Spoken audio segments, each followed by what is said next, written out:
Nos encontramos en la Universidad Metropolitana de Venezuela con el presidente de la Asamblea Nacional, el diputado Juan Guaidó. Bienvenido a Deutsche Welle. Muchas gracias por la invitación al canal y al programa. Bueno, ya han pasado 3 semanas desde que usted se juramentó ante esa gran multitud del 23 de enero y desde entonces en Europa se le conoce como el Obama venezolano. Y a mí me están preguntando desde Alemania si yo estoy hablando con el futuro presidente electo de Venezuela. Bueno, varios elementos. Seguramente hay características que atribuyen a los liderazgos y seguramente habrá coincidencia. Pero bueno, por supuesto que queremos tener una senda propia, característica además de Venezuela y muy identificados con nuestra gente. Con respecto a esa posibilidad, primero hay que construir con fuerza, con mucho y con todo el respaldo que hemos tenido a nivel internacional, estas 3 etapas que estamos viviendo en Venezuela: el cese de la usurpación, construir un gobierno de transición, y mi rol en este momento es articular. Así que esa futura elección libre, que es la última etapa de este proceso, debe venir acompañada de todos los factores de la unidad, con todos los factores que han construido este momento político y en su momento. Entonces veremos quién nos representará en esa elección libre. Si se está dando tanta importancia a la Asamblea Nacional, ¿por qué no se juramentó en la Asamblea Nacional? ¿Por qué lo hizo entre esta multitud que ha causado algo de polémica en diferentes medios y organizaciones? Bueno, por varios elementos. Lo primero es que en el mismo momento que yo tomo juramento como presidente del Parlamento, asumo las competencias, por supuesto, de nuestra Constitución. Pero en Venezuela hoy vivimos una dictadura, un secuestro de los poderes públicos, un secuestro de las Fuerzas Armadas. Yo estuve incluso secuestrado físicamente el 13 de enero. Y dijimos, el mismo 5 de enero cuando tomamos juramento, vamos a construir las capacidades para ejercer funciones, para poder llevar resultados a nuestra gente, para poder nosotros reunir el poder político, social, de movilización, organizativo, para poder lograr el cese de la usurpación. Entonces, y reunir las competencias, la gran movilización de la gente, la sociedad civil que se mantiene activa y agitando socialmente en las calles de Venezuela, el respaldo internacional, el llamado claro a las Fuerzas Armadas, nos permite entonces nosotros ejercer competencias. Y el 23 de enero habíamos reunido parte de estos elementos. Y fíjate cómo digo parte, porque aún seguimos hoy en Venezuela en una dictadura que amenaza con armas, que amenaza con cárcel, que amenaza con elecciones que no existen en el caso del Parlamento. Y debemos seguir reuniendo esas competencias para ejercer plenamente, lograr el cese de la usurpación y conformar un gobierno de transición que nos lleve a elecciones. Hablemos de la ayuda humanitaria. Hay tensión en la frontera con Colombia, hay tensión en la frontera con Brasil y nos llega información de que ya la ayuda humanitaria está en Venezuela. ¿Es eso cierto? Hay una pequeña porción que logramos entregar el día de hoy para salvar vidas. 4.500 suplementos nutricionales para madres en periodo de gestación con estado de desnutrición para poder prevenir espina bífida, entre otras cosas, para salvar vidas por nacer.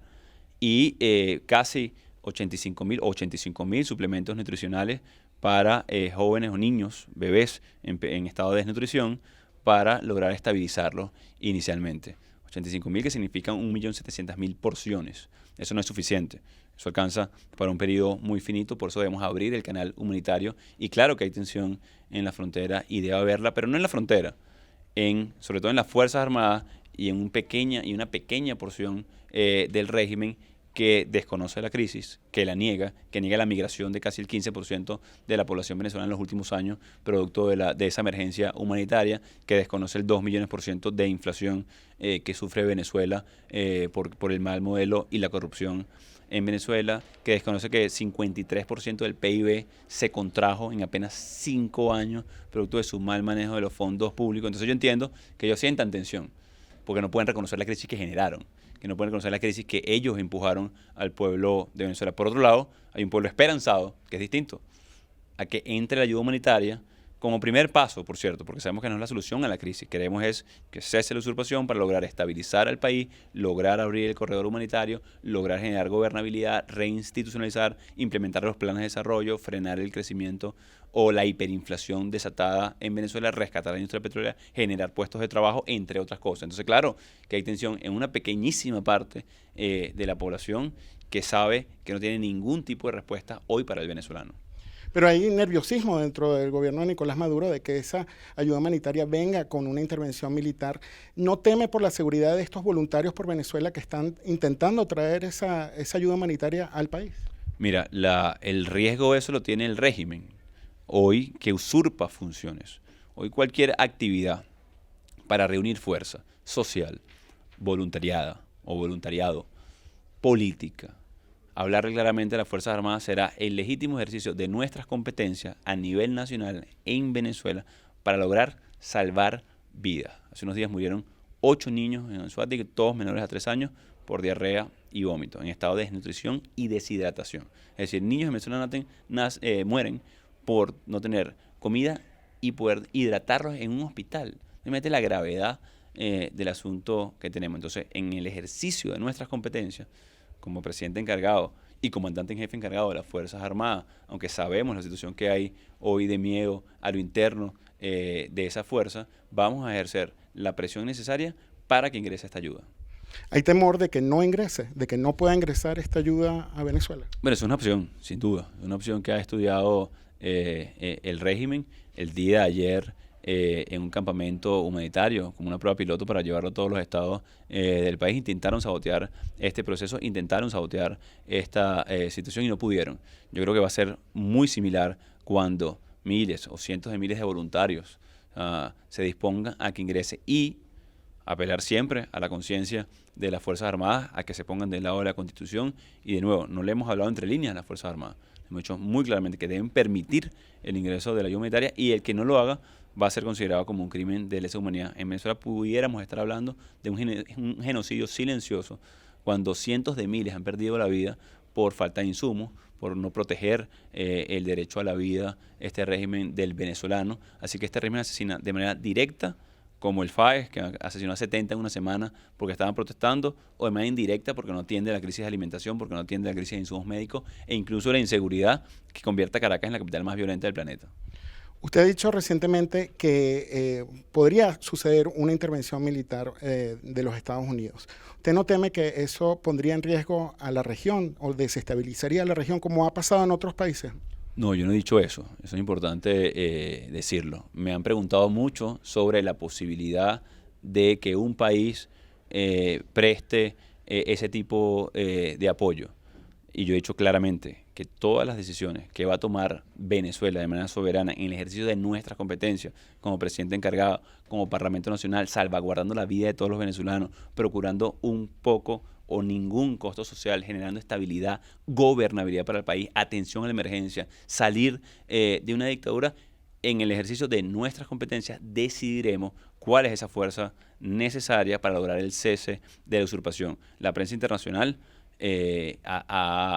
es muy fácil como llevar todo a ese solo elemento, y es desconocer lo que ha sido la lucha de años, o minimizar la lucha de años de construir mayoría, de habernos enfrentado a una dictadura que resista en los valores democráticos venezolanos, el haber ganado el Parlamento con mayoría abrumadora, el haber votado una y otra vez, el haber protestado, el tener más de 1000 presos políticos, 300 se mantienen hoy todavía tras las rejas o en casa por cárcel, o asilados, exilados. Entonces, eso que trata de hacer ver que es una opción, solamente desconocería todo el esfuerzo y el sacrificio de Venezuela.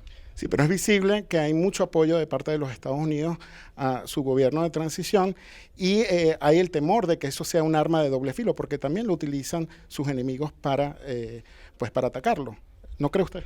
Bueno, no le quedan muchos más argumentos, pero también sería minimizar, por ejemplo, que Alemania nos da un respaldo importante, que ha aportado un fondo además muy importante, el cual agradecemos muchísimo a la ayuda humanitaria, lo que hace Chile, Colombia, Ecuador, Perú, Paraguay, Inglaterra, Francia, España, Marruecos, Israel, Japón y otros 60 países. Es la coalición más grande del mundo en respaldo de la causa constitucional democrática de Venezuela. Entonces, de nuevo, o sea, es querer exacerbar y traspolar un conflicto que no es el venezolano. El venezolano tiene una coalición sin precedentes de respaldo de países a una causa democrática, constitucional. Y en estos días me preguntaban, bueno, ¿y por qué usted sigue libre? Porque estamos en el marco de nuestra Constitución, porque hay un masivo respaldo popular respaldando esta causa, por el apoyo y reconocimiento de la comunidad internacional, pero en definitiva porque esto es un elemento profundamente democrático y popular. ¿Cree que Europa ha hecho suficiente para ayudarlo en este proceso? Bueno, yo creo que Europa ha hecho muchísimo. No solamente en un marco inédito de sanciones a funcionarios corruptos y violadores de derechos humanos, el reconocimiento a un gobierno encargado que debe convocar elecciones una vez cese la usurpación de manera inmediata, el respaldo de la ayuda humanitaria, los pronunciamientos constantes. Yo creo que hay una participación activa por valores fundamentales en este país que son la democracia y la libertad. Hemos visto a pocos militares reconocerlo a usted como presidente encargado de Venezuela. ¿A qué se debe que es tan visible el apoyo militar hacia Nicolás Maduro en estos momentos? Bueno, varias cosas. Uno, que tienen los medios de comunicación nacional.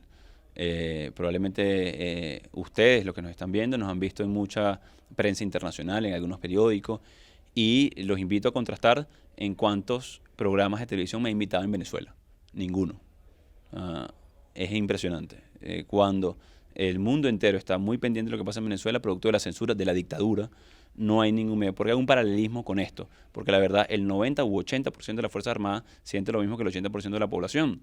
O sea, que no pueden vivir de su sueldo, que están siendo perseguidos, que sus familias se quieren ir del país o que se están muriendo por falta de insumos médicos. Así que no han sido pocos, producto, a pesar de la persecución, los sargentos que se manifestaron descontentos en Cotiza, el general de división activo de la Fuerza Aérea que me reconoció, los agregados militares en cada una de las embajadas que están trabajando ya a la orden de este nuevo gobierno incipiente que busca ser de transición, que genera estabilidad a un país que clama por derechos fundamentales. Entonces, hay mucha persecución, hay 160 militares activos, de los mejores, por cierto, en todo el país siendo torturados en este momento. Esos sargentos que te hacía referencia están en los sótanos de la Dirección de Contrainteligencia Militar siendo torturados, sus familias desaparecidas. Entonces, de nuevo, a pesar de que aquí hay un despertar importante o redespertar, porque durante mucho tiempo estamos movilizados y activos en las calles, aquí hay una dictadura, aquí hay persecución en Venezuela, aquí hay tortura, aquí hay una generación de persecución en este momento.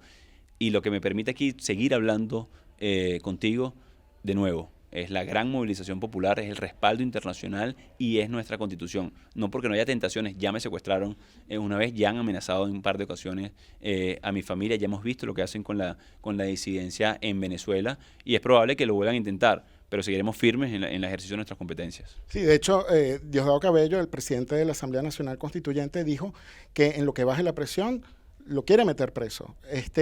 ¿Usted no piensa que la presión está bajando y que la presión está subiendo de parte del gobierno de Nicolás Maduro? El tiempo hoy juega en contra de Nicolás Maduro, o sea, un régimen que no tiene futuro porque no tiene propuestas, no tiene respaldo popular, no tiene dirección, no protege a ninguno de los suyos, versus un movimiento popular que se mantiene, que crece, que sigue movilizado, que gana respaldos internacionales en todo momento, que presenta planes de país, que presenta una opción de estabilización a Venezuela. Así que lo que inició en Venezuela es indetenible. Ellos podrán insistir en lo único que saben hacer, que es represión, persecución, tortura o simplemente robarse el dinero de Venezuela. Pero lo que es indetenible es que vamos a producir una transición pacífica, democrática en Venezuela por el bien de toda nuestra gente. Si esa transición se tarda mucho, ¿no cree que el pueblo venezolano se resignaría? Que hay un conflicto de poderes muy intenso o que se pierda el foco del apoyo internacional si se tarda mucho esto. El pueblo de Venezuela tiene 20 años luchando y de manera muy intensa los últimos 5, de manera muy intensa en el rescate de su democracia. Así que nosotros no vamos a retroceder, no vamos a retrasar un proceso que es inevitable. Sin duda, el régimen de Nicolás Maduro busca normalizar un conflicto que es innormalizable, si cabe la palabra, porque mientras mueren niños de hambre, mientras que insisten en persecución, que no dominan ya ni siquiera los activos del país porque logramos su protección en la mayoría de los países del mundo, no pueden mantener su burocracia. Además, ellos lo tienen muy claro que esto era un régimen que buscaba contraprestaciones en cada uno de sus seguidores y, de nuevo, un pueblo movilizado, determinado, es imbatible. Por último, ¿qué puede aprender Venezuela de la experiencia alemana? O sea, los alemanes pudieron superar una dictadura socialista al tumbar el muro. ¿Qué puede aprender a Venezuela de esa experiencia? Bueno, muchos elementos, y lo hemos hablado desde el principio. Yo creo que estos 20 años de intolerancia, estos 20 años de querer segregarnos socialmente, creo que podemos hacer algunas similitudes con lo que sucedió en Alemania. Y ya este proceso que iniciamos, o que reiniciamos, insisto, este 2019, ha hablado desde reencuentro, de unificación, ha hablado de sacar a Venezuela adelante, de reconstruir. Así que sí, pudiéramos sacar mucho muchos elementos de similitudes con lo que vivió la reunificación de las dos Alemanias. La fortuna que tenemos hoy en Venezuela es que la reunificación del país ha ido dando por la vía de los hechos. En un tiempo nos quisieron dividir entre pobres y ricos en Venezuela, entre los que veníamos de izquierda o derecha. La verdad es que hoy en Venezuela, por vía de los hechos, todos somos pobres, porque no tenemos capacidad de ahorro, porque no tenemos capacidad hoy de ascenso social, porque los servicios públicos no llegan ni siquiera el agua a las casas de Venezuela en el 85% de los casos. Así que nos unimos no solamente por necesidad, sino también por aspiración, o sea, por la lucha de los derechos. Así que en esa parte ahorramos tiempo, en esa parte adelantamos en un proceso de transición y que tiene que ver mucho sin duda con lo que vieron ustedes hace algunos años. Okay. Muchas gracias, presidente y diputado. Gracias a ti.